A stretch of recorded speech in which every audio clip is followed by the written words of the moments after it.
Hello good morning guys, कैसे हैं आप लोग। एकदम बढ़िया, फर्स्ट क्लास और जानदार और शानदार होंगे। हम पढ़ रहे हैं हिमालय को, और हिमालय के बारे में काफी कुछ हमने पढ़ लिया है।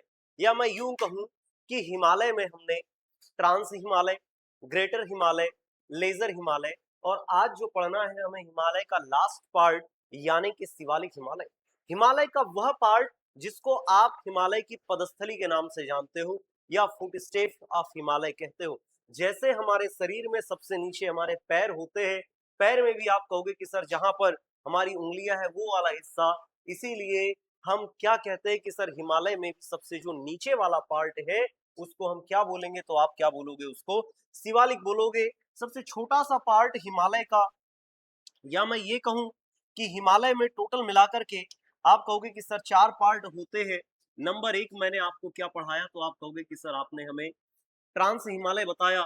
दूसरा आपने जो बताया वो हमें कौन सा बताया, ग्रेटर हिमालय बताया। तीसरा जो बताया मैंने वो कौन सा, लेजर हिमालय बताया। और आज जो हमको पढ़ना है, आप कहोगे कि सर शिवालिक हिमालय। कौन सा पढ़ेंगे, शिवालिक हिमालय। इससे पहले कुछ चीजें और आप याद रखिएगा कि सर सबसे पहले आपने ट्रांस हिमालय को बताया, फिर ग्रेट हिमालय को बताया, फिर लेजर हिमालय को बताया। आज हमें जो पढ़ना है शिवालिक हिमालय को पढ़ना है। इसके साथ में मैंने आपको बताया था कि सर ट्रांस हिमालय और ग्रेटर हिमालय के बीच में इंडस सांगपो सुचर जोन पाया जाता है। सांगपो इंडस सांगपो सुचर जोन पाया जाता है। इसके बाद में मैंने आपको बताया था ग्रेट हिमालय और लेजर हिमालय के बीच में इंडस क्या मेन सेंट्रल थ्रस्ट पाया जाता है। लेजर हिमालय और शिवालिक हिमालय के बीच में मेन बाउंड्री थ्रस्ट पाया जाता है। इसके बाद में शिवालिक, और यहाँ पर मैंने कहा था कि यहाँ पर प्लेन पाया जाता है, उत्तर भारत का विशाल मैदान। इन दोनों के बीच में हिमालयन फ्रंटल फॉल्ट पाया जाता है। डन, ये बता दिया था। ट्रांस हिमालय के बारे में मैंने प्रीवियस क्लासेस में सारी जानकारी दे दी। ग्रेट हिमालय के बारे में सारी जानकारी दे दी कि विश्व की लगभग लगभग 10 सबसे ऊंची चोटी ग्रेट हिमालय में पाई जाती है। परंतु हमने बात की थी कि सर लेजर हिमालय ये टूटा फूटा है, मतलब आप कह सकते हो कि सर जगह जगह अलग अलग जगह ऐसा पाया जाता है। और आप बात करोगे कि सर ये अलग अलग जगह अलग अलग घाटियों के रूप में या श्रेणियों के रूप में पाया जाता है। आप कहोगे कि सर पीर पंजाल श्रेणी जम्मू कश्मीर में पाई जाती है। फिर हमने बात की थी हिमाचल प्रदेश में, आप कहोगे कि सर धौलाधर श्रेणी हिमाचल प्रदेश में पाई जाती है। उत्तराखंड में हमने बात की थी कि सर उत्तराखंड में 2 श्रेणी, एक कहोगे कि सर नागतिब्बा और दूसरी मंसूरी श्रेणी पाई जाती है। फिर हमने बात की थी कहाँ की, महाभारत श्रेणी जो है, महाभारत श्रेणी आप कहोगे कि सर ये नेपाल में पाई जाती है। कौन सी, तो आप कहोगे कि सर महाभारत श्रेणी नेपाल में पाई जाती है। फिर इसके बाद मैंने बताया था कि ऊपर में तो सर हमारा क्या है, ग्रेट हिमालय है। ऊपर में क्या है, ग्रेट हिमालय है, और नीचे में लेजर हिमालय है। दोनों के बीच में कुछ अलग अलग घाटियां पाई जाती है। अलग अलग घाटियों की बात करेंगे तो बीच में आपको घाटियों के नाम बताए थे कि सर यहाँ पर ग्रेट हिमालय और पीर पंजाल के बीच में, ग्रेट हिमालय और पीर पंजाल के बीच में कौन सी, कश्मीर घाटी पाई जाती है। डन। फिर हमने कहा था कि यहाँ पर हिमाचल प्रदेश और ग्रेट हिमालय के बीच में, हिमाचल प्रदेश में जो धौलाधर श्रेणी है और ग्रेट हिमालय है, इनके बीच में आप कहोगे कि सर कुल्लू कागड़ा घाटी, कुल्लू कागड़ा, लाहौल स्पीति, लाहौल स्पीति घाटियां पाई जाती है। कहां पर, आप कहोगे कि सर हिमाचल प्रदेश में पाई जाती है। डन। फिर हमने बात की थी कहां पर, उत्तराखंड में, कि उत्तराखंड में कौन सी श्रेणी पाई जाती है, तो आप कहोगे कि सर मंसूरी। डन। ये कहां पाई जाती है, तो आप कहोगे कि सर उत्तराखंड में। फिर इसके बाद में हमने बात की थी, क्या बेटा, पीर पंजाल,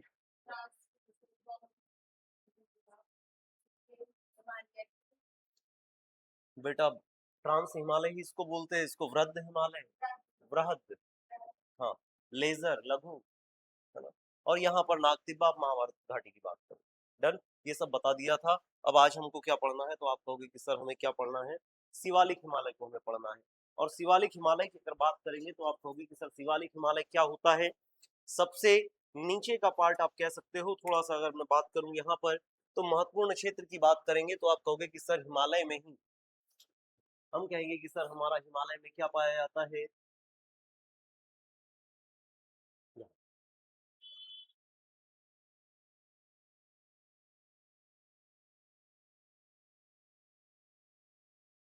ये हो चुका, कश्मीर घाटी वगैरह मैंने सब आपको बता दिया था। आगे बात करें कुल्लू कागड़ा घाटी, ये सारी चीजें हमने आपको बता दी थी, फूलों की घाटी वगैरह।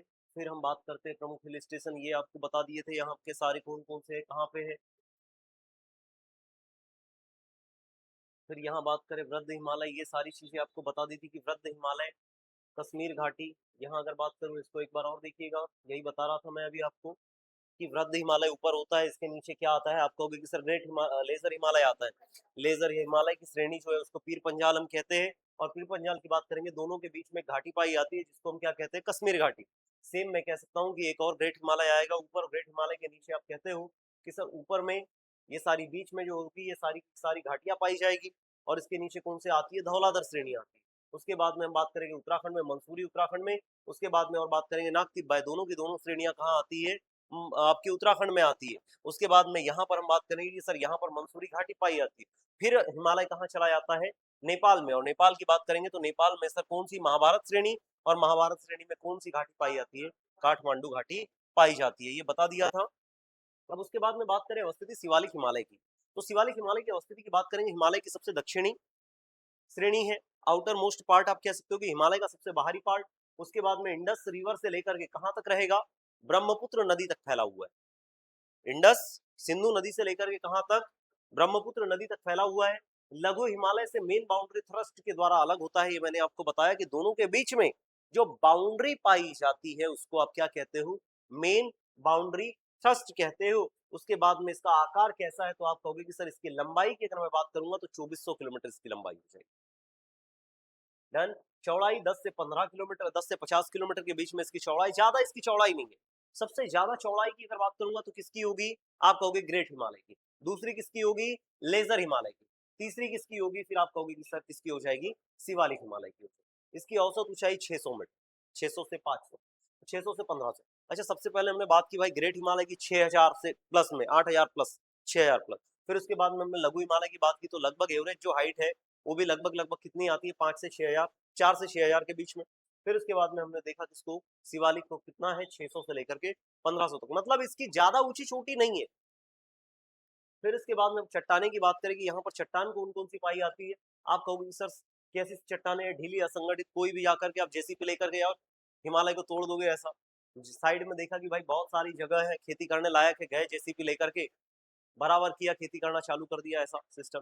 तो यहाँ पर आप कह सकते हो कि सर सेडिमेंट्री रॉक्स पाई जाती है, अवसादी चट्टान पाई जाती है।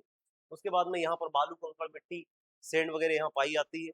अब जब ये सब पाया जाएगा तो आप जानते हो कि सर इसकी अगर बार बार इसकी क्या किया जाए, क्रश किया जाए इसको, पानी ज्यादा आएगा, टेम्परेचर प्रेशर होगा तो ये मिट्टी में कन्वर्ट हो जाएगी। इसीलिए यहाँ पर क्या होगी, खेती होगी। आगे बात करें, यहाँ पर जीवाश्म पाए जाते हैं। मुख्य विशेषता यहाँ की क्या है, तो आप कहोगे सबसे नई, हिमालय की सबसे नई श्रेणी कौन सी होगी, शिवालिक हिमालय। हिमालय का सबसे नया पार्ट जो अभी भी बन रहा है, आप कहोगे कि सर कौन सा होगा, शिवालिक हिमालय होगा। ढाल इसका कैसा है, भूस्खलन अधिक है, मतलब इसका ढाल स्लोप में है, इसीलिए ऊपर से जितना भी नदियों के द्वारा पानी बहा करके लाया जाता है पूरा का पूरा हिमालय ही बह जाता है। डन, याद रहेगा। आगे बात करें, नदी द्वारा कटाव अधिक है, यही मैंने बताया कि नदी ने इसको जगह जगह से काट पीट दिया गया है।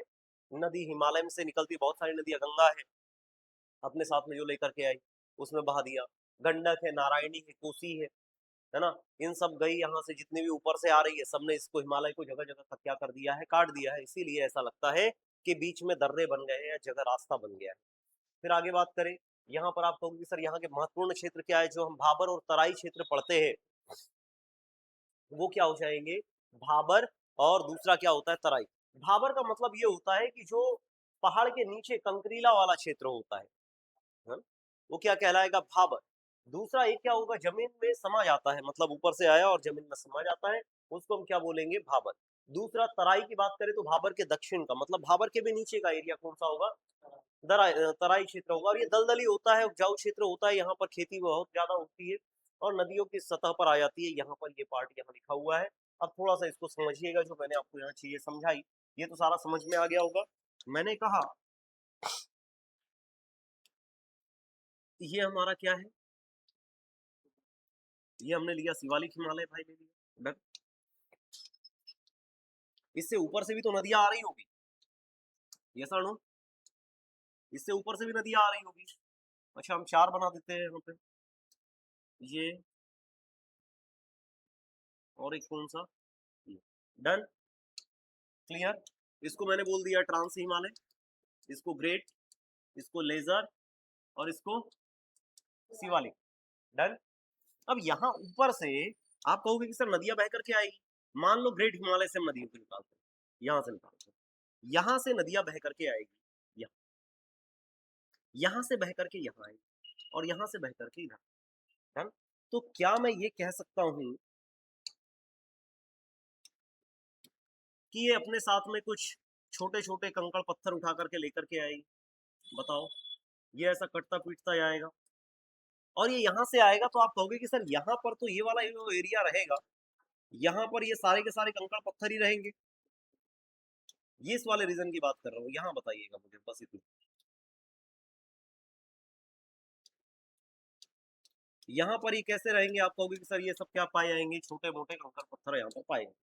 तो नदी क्या इनके ऊपर से बहेगी क्या, नदी कहाँ से बहेगी, आप कहोगे कि सर एक कंकड़ पत्थर है, इसके ऊपर भले ही यहाँ से पानी आ जाए, ये क्या करेगी, अपने आप को पानी को कहाँ लेकर के आएगी, नीचे लेकर के आएगी।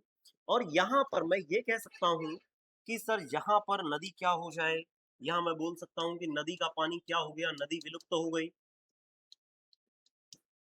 नदी विलुप्त हो गई। ये बड़े बड़े कंकड़ पत्थर है, सेडिमेंट है, ऊपर से पूरा का पूरा बर्फ का पहाड़ काट करके लेकर के आए, यहाँ पर क्या होगा कि सर ऊपर से जितने बड़े बड़े पत्थर सेडिमेंट लेकर के आए, सबके सब यहाँ जमा हो जाएंगे, यहाँ नदी का पानी आपको दिखाई नहीं देगा। दूसरा मैं कह सकता हूँ कि सर जब बड़े बड़े पत्थर है तो यहाँ पर खेती आप नहीं कर पाओगे, खेती नहीं कर पाओगे, यहाँ चढ़ने उतरने में, यहाँ से जाने आने में बहुत सा ज्यादा दिक्कत होगी, क्यों होगी, क्योंकि पूरा का पूरा कैसा रहेगा एरिया, बड़े बड़े कंकड़ पत्थर और वहां पर नीचे पानी है, नदी दिखाई दे नहीं दे रही, ये हो सकता है। तो इस वाले क्षेत्र को मैं क्या बोलता हूँ, आप कहोगे कि सर इसको बोला जाता है क्या, भाबर प्रदेश, क्या बोलेंगे, समझ पाए क्या, यही लिखा है यहाँ पर, पहाड़ के नीचे कंकरीला, मतलब कि यहाँ पत्थर वत्थर जमा हो जाते हैं ऊपर से बह करके, अब ये पत्थर से कुछ काट के लेके आएगा, इस पत्थर से काट के लेके आएगा, इस पर्वत से काट कर लेकर के आएगा, सब यहाँ ला करके जमा कर, यहाँ जमा होने का कारण क्या है, तो आप कहोगे कि सर हिमालय में शिवालिक, शिवालिक बिल्कुल किससे लगा हुआ है, आप कहोगे कि सर इसके जस्ट नीचे तो पाया जाता है मेरा क्या, उत्तर भारत का विशाल मैदान, नॉर्थन प्लेन, उत्तर भारत का विशाल मैदान, और विश्व का सबसे बड़ा मैदान कह सकते हो, नदी द्वारा निर्मित विश्व का सबसे बड़ा मैदान, उत्तर भारत का विशाल मैदान। अब जैसे ही मैदान में आएगा, भाई मैदान अगर प्लेन है तो पानी सीधी से तेजी से तो बहेगा नहीं, ऐसा नो, तो यहाँ पर जैसे ही आया कंकड़ पत्थर जमा हो गए, अब अगर ढलान ऐसी रहती तो कंकड़ पत्थर पूरे के पूरे नीचे आ रहे होते, पर यहाँ पर हुआ क्या, ढलान आकर के खत्म हो गई, कंकड़ पत्थर सारे के सारे रुक गए, अब पानी कहाँ जाएगा, आप कहोगे कि सर जो आपने पानी हमें बताया वो धीरे धीरे क्या करेगा, कंकड़ पत्थर यहाँ रुक गए, अब यहाँ रुकेंगे तो आप कहोगे कि सर यहाँ से ये आगे पानी बहेगा, जाएगा क्या, इधर जाएगा। बट मुझे एक बात बताओ कि आप जो जानते हो, ये वाला कलर लेते हैं, ये जो बड़े बड़े कंकड़ पत्थर है, इसके नीचे अगर पानी है तो पानी जब बहेगा प्रेशर से, तो क्या छोटे छोटे अवसाद साथ में लेकर के नहीं बहेगा, हाँ, मतलब चिकनी मिट्टी, अब मैं कह सकता हूँ कि ऐसे छोटे छोटे जो सेडिमेंट है, अपने गांव वगैरह में, भारत में गांव वगैरह में देखा होगा वर्षा के सीजन में कि हम घर के पीछे से जो पानी बह करके आता है, सामने ला करके पूरा का पूरा जमा कर देता है, जैसा अनु करता है, तो मैं ये कह सकता हूँ कि यहाँ पर ये जमा हो जाएगा, अब ये जमा होगा तो ये हो गया भाबर, और ये यहाँ ऐसा लगता है कि पूरा का पूरा पानी बह रहा है और उसमें जगह जगह मिट्टी क्या है, बारीक मिट्टी एकदम। अब आप कह सकते हो, ऐसा समझो कि घर के पीछे से पानी बह करके आया और सामने आकर के उसने पूरी की पूरी चिकनी मिट्टी को जमा कर दिया, जब आप चिकनी मिट्टी के ऊपर जाते हो, पैर रखते हो, गाड़ी रखते हो, क्या होती है, स्लिप होती है, दलदल वाला एरिया बन जाता है, और बहुत बड़ा एरिया अगर हो तो पूरा का पूरा दलदल हो जाता है, उसमें से चलना, उसमें से निकलना, सारी चीजें में हमें दिक्कत होती है। तो मैं कह सकता हूँ कि ये जो एरिया बनता है, इसको हम क्या कहते हैं, तो आप कहोगे कि सर इसको बोला जाता है क्या, तराई क्षेत्र, कौन सा क्षेत्र, तराई क्षेत्र। अब तराई क्षेत्र के बारे में सुनो कि सर तराई क्षेत्र है, यहाँ पर दलदल भरपूर होता है, दलदल क्या होगा, दलदल ज्यादा होगा, दलदल ज्यादा मात्रा में पाया है। अब दलदल भरपूर मात्रा में होगा तो आप जानते हो कि भाई दलदल वाले एरिया में क्या होता है, घर के साइड में बेटा बहुत समय तक पानी जमा होगा घर के साइड में बहुत समय तक, आप देखते हो कि वहां पर मच्छर का लार्वा पनप जाता है। तो मैं कह सकता हूँ कि मच्छर का अगर लार्वा पनप रहा है तो मच्छर के लार्वा से बेटा बीमारियां फैलेगी। अब ये तो पूरा का पूरा क्षेत्र ही कई किलोमीटर में ये फैला हुआ है, तो मैं ये बोल सकता हूँ क्या कि सर यहाँ पर जो होगा तो बीमारियों का गढ़ कह सकता हूँ इसको।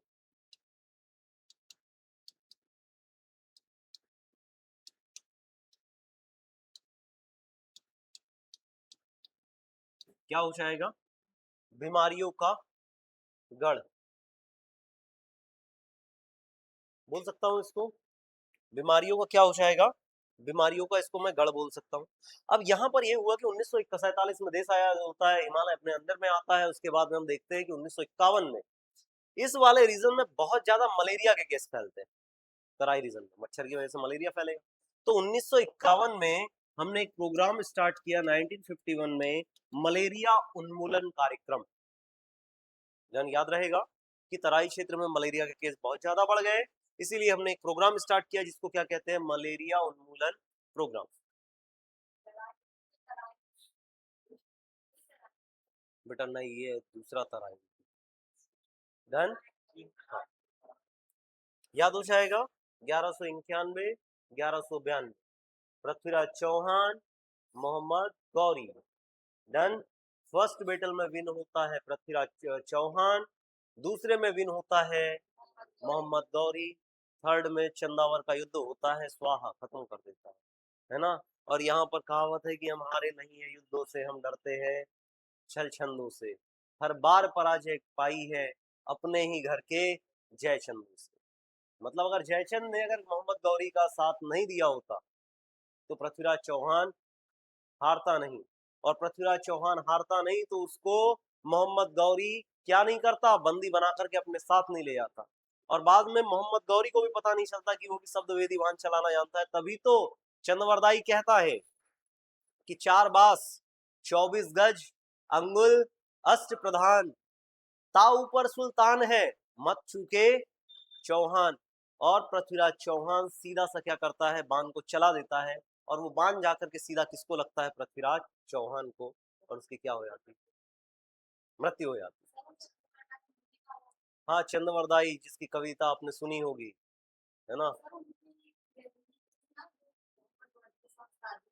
बेटा इसका मुझे आइडिया नहीं है। डन, हाँ, देखना पड़ेगा, ऐसा तो मैंने नहीं पढ़ा अभी तक।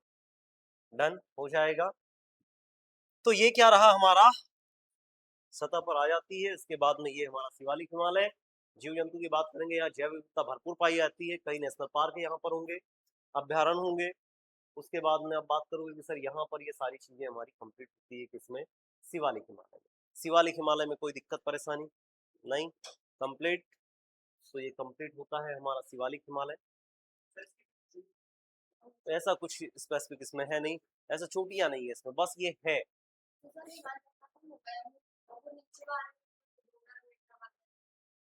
बेटा वो वेस्टर्न घाट में आते हैं, पेनिनसुलर इंडिया पढ़ेंगे इसमें। अब हमारा बचा है नॉर्थ ईस्ट इंडिया, है ना। पूर्वी हिमालय पढ़ना है हमको, पूर्वी हिमालय में हम असम, जो मेघालय वगैरह का पार्ट है सेवन सिस्टर्स का, उसका पढ़ेंगे। हाँ, एक पार्ट वो बचा है, तो एक क्लास में वो कंप्लीट हो जाएगा, सारी जनजातियां वगैरह वो कंप्लीट कर लेंगे। डन, बाकी ये आज का कंप्लीट होता है आपका शिवालिक हिमालय। डन, और